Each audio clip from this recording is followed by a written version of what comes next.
مننه. ریاض تسنیم یو داسې شخصیت دی چې د هغه په شاعرۍ باندې د هغه په شخصیت باندې هر څومره خبرې کېدی شي او زما ورسره ډېر وخت یو ځای هم پاتې شوی دی. ډېرې خاطرې هغه موږ سره راسه دي. دلته صرف د هغه د شاعرۍ په یو اړخ باندې خبره کول غواړم او تقریبا چې په 2017 کې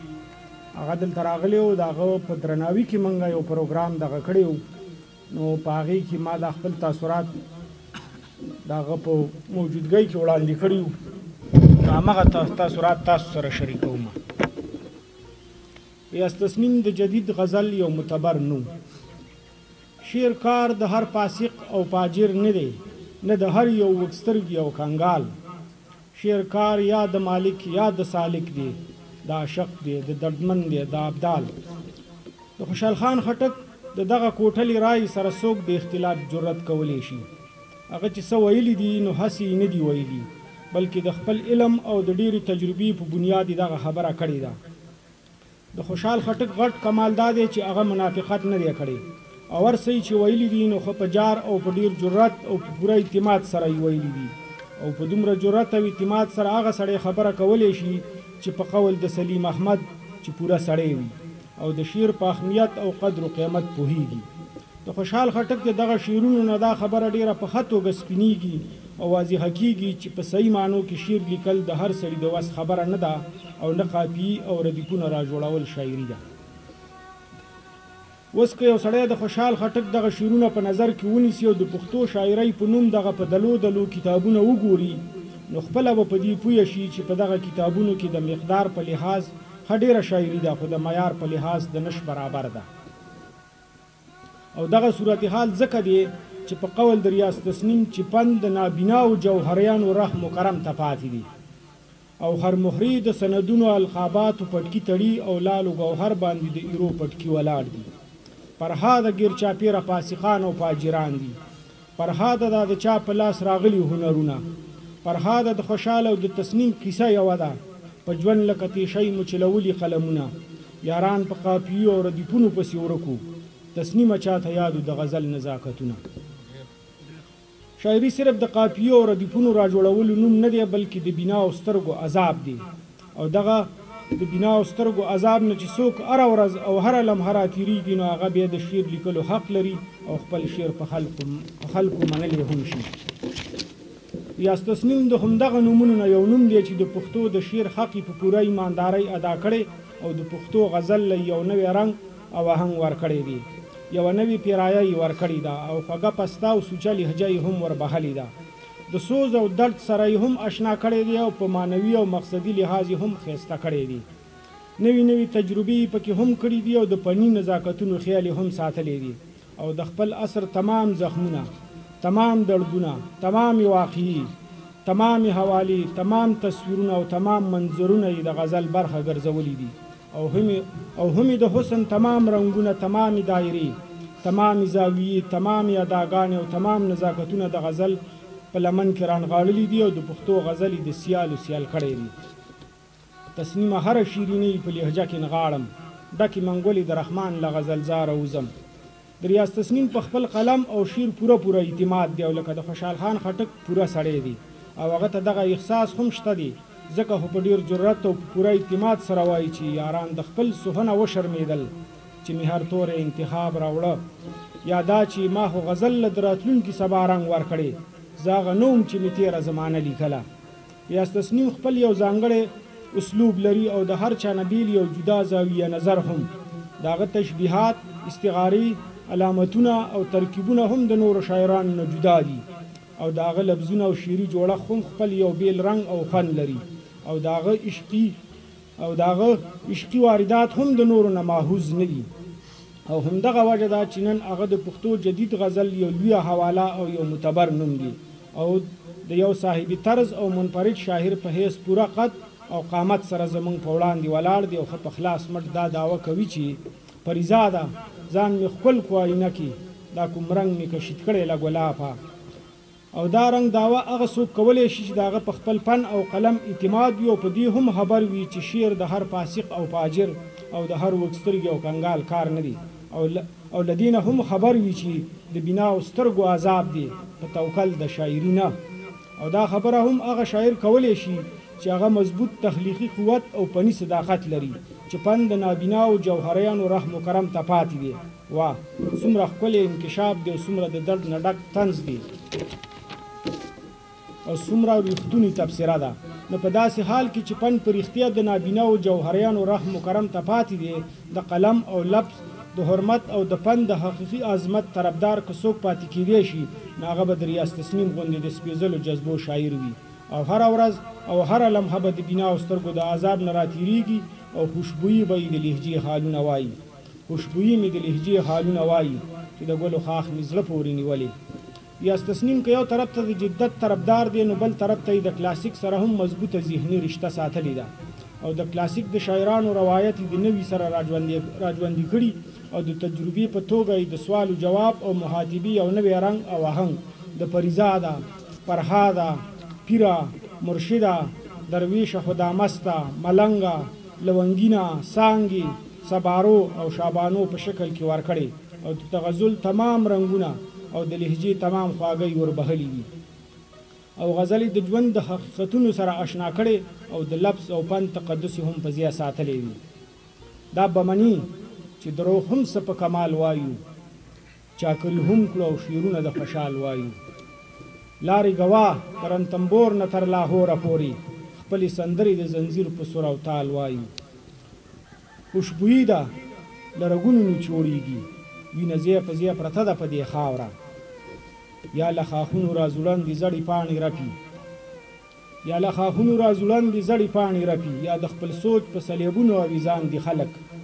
تسنیمه دغه ماته توره او د مخ زخمونه، تسنیمه دغه ماته توره او د مخ زخمونه دي ګواهان چې د رڼا په قافله کې زوم او دا خلک زړه ته هم کوزیږي خو په ویره ویره او محبت سر په تلي کې عاشقان غواړي. څه خلک له اره کونجه حال د خپل وجود وایي، څه خلک د مشکو د ناپې په شانې وي ګورې. محمود ایاز چې د پښتو غزل او تنقید په حواله یو لوی نوم دی، د ریاض تسنیم د شاعرۍ په حق لوایي چې د خوشحال بابا نه یې راواخلی تر نن پورې په پښتو معیاري شاعرۍ کې د هغه خپل ځانګړی غږ د پښتو شعر سنجیده قاري له ورایه مخصوصولی شي. او ورپسې د ریاض تسنیم د شعري روایت په اړه وایي چې که زه څه وایم نو څه به وایم، سوا د دې نه چې دې شاعر بلا شک و شبهات تورو ته یو جلا او منفرده لهجه وربهلې ده. یا دا ویلی شو چې ریاض تسنیم په رښتیا د لفظونو د حرمت او حقیقي عظمت طرفدار دی او دغه خبره د ریاض تسنیم د درې واړو کتابونو دا کوم رنګ مې کشید کړی، چندن او ځکه دا واریوده شو، نه ثابته ده چې هغه د قلم او لفظ حرمت او د فن حقیقي عظمت په ځای ساتلی دی او د پښتو غزلې د جدید نه جدید تر کړی دی او د هجوم نه یې لرې ساتلی دی. تسنیم لرې له هجوم نه خپل غزل ساتمه چې دا آواز دی مختلف، دا ترانه د جدا. د ریاض تسنیم د دویم تلین په حواله باندې هغو ته ما یو غزل نظر کړی و. دسمبر دی یخ بادونه دی او زیم، دسمبر دی یخ بادونه دی او زیم، خدا مسته ستا یادونه دی او زیم.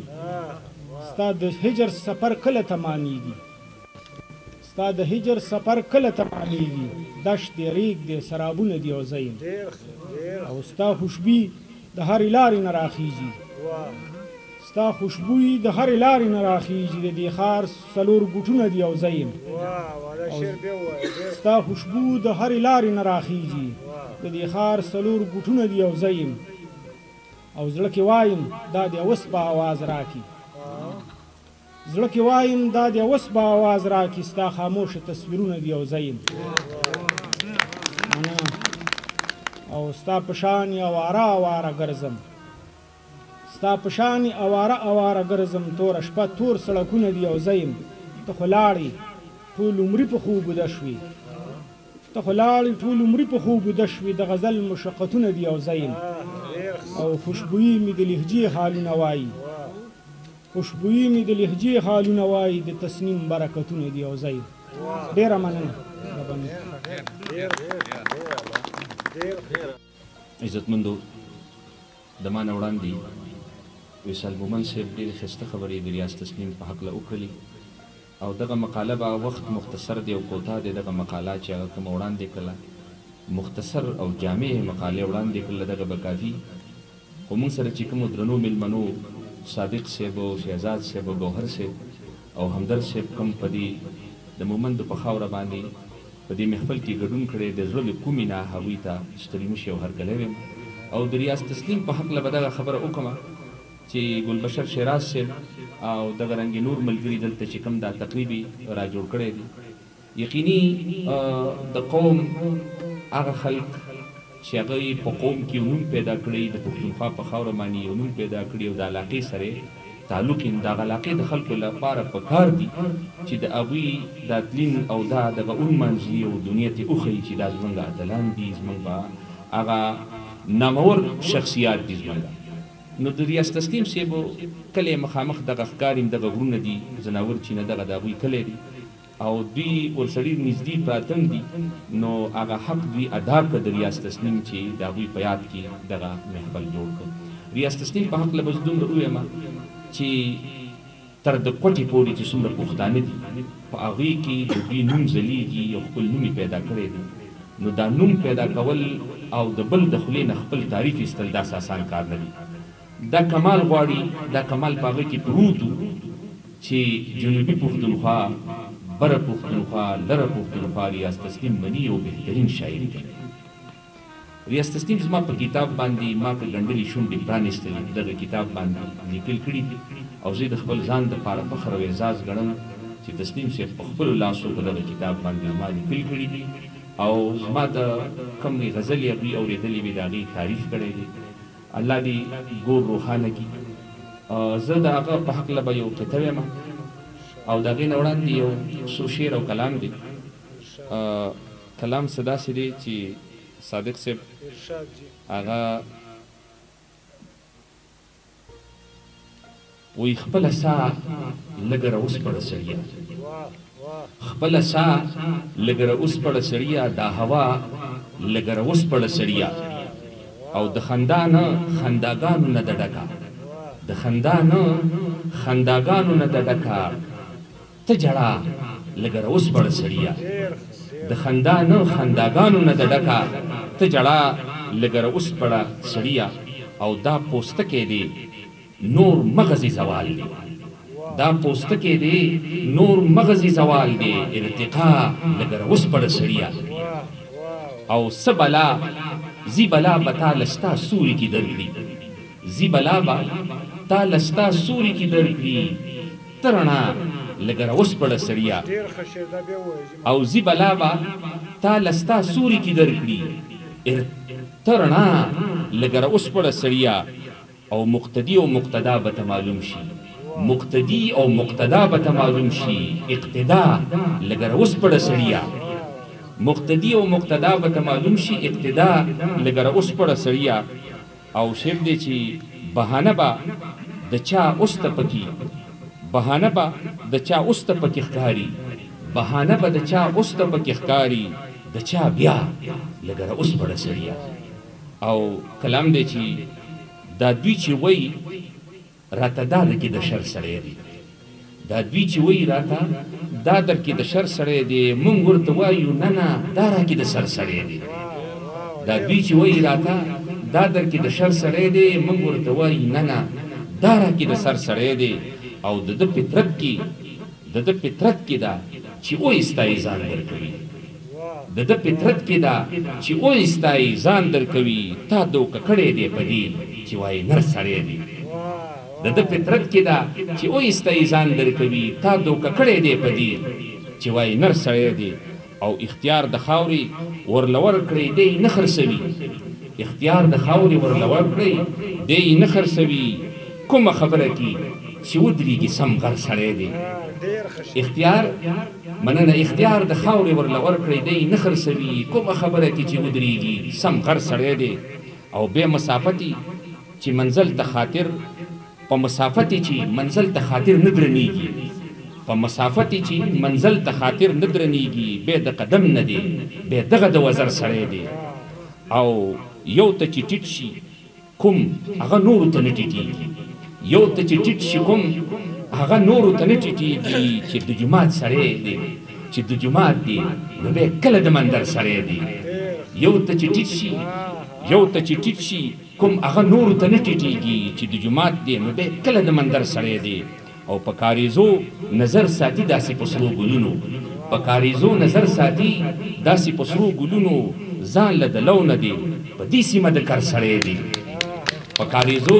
نظر ساتي داسې په سرو ګلونو ځان له د لو نه دی په دې سیمه د کر سړی دی او نورو ته نه کیني خبره کې نور دته کیني نورو ته نه کیني خبره کې نور دته کیني لکه دریاب نه لکه دی چې سمندر سړی دی نور ته نه کیني خبرو کې نور دته کینی لکه دریاب نه لکه دی چې سمندر سړی دی او طالب ته سوای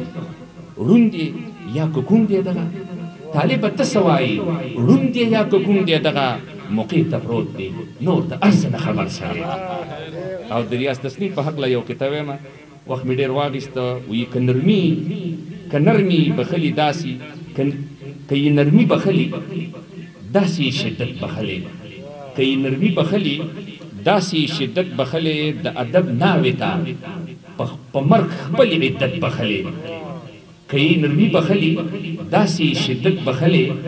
د ادب ناوې ته په مرګ خپل عدت بخلی او د چا رنګینۍ دي چا خواږه ورته بخلي منم چا رنګینۍ دي چا خواږه ورته بخلي منم دا یو تسلیم دی چې غزل ته یې جدت بخلی ډیره مینا ډیره مهرباني دا وړاندې او زه بیا د خاورو څلي شمارم بیا دسمبر دی او زه بیا د خاورو څلي شمارم څومره په پټه خوله یاران د قافلې نه وځي او څه عجب زور دی د جلوه او پلوشو اتڼ کې څه عجب زور دی د جلوه او پلوشو اتڼ کې تسلیمه قطب هم د خپلې استانې نه وځي د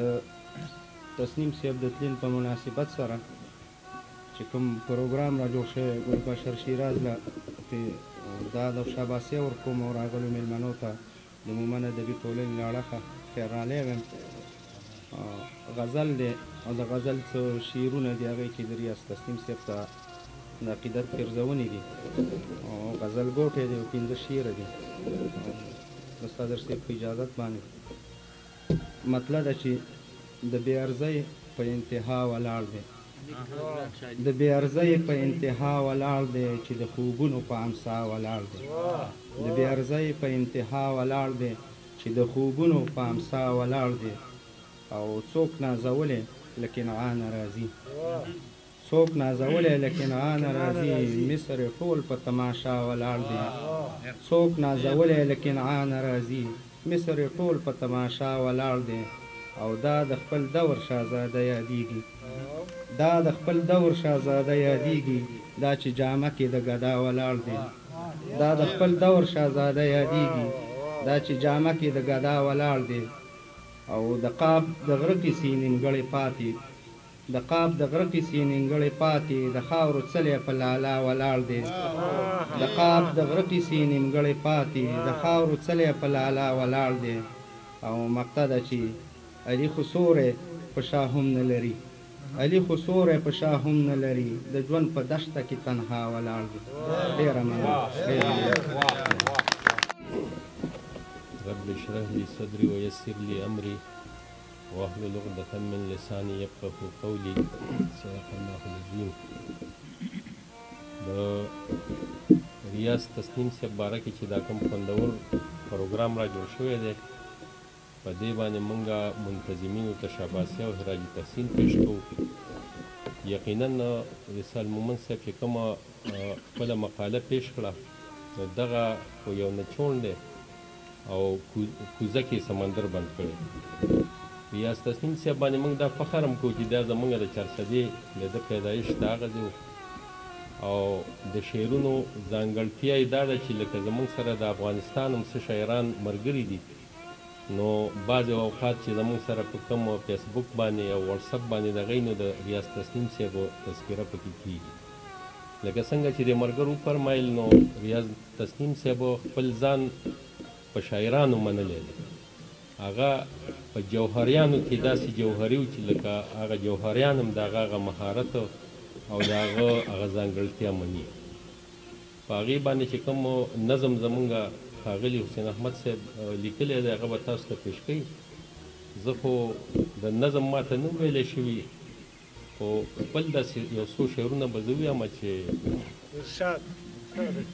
اور چې مې په زړه باندې بل نه دی نو بل څنګه وي اور چې مې په زړه باندې بل نه دی نو بل څنګه وي راشه لږې ووینه چې سوی ګوګل څنګه وي او تا خو زه په چل چل کې د زلفو دام کې ګیر کړمه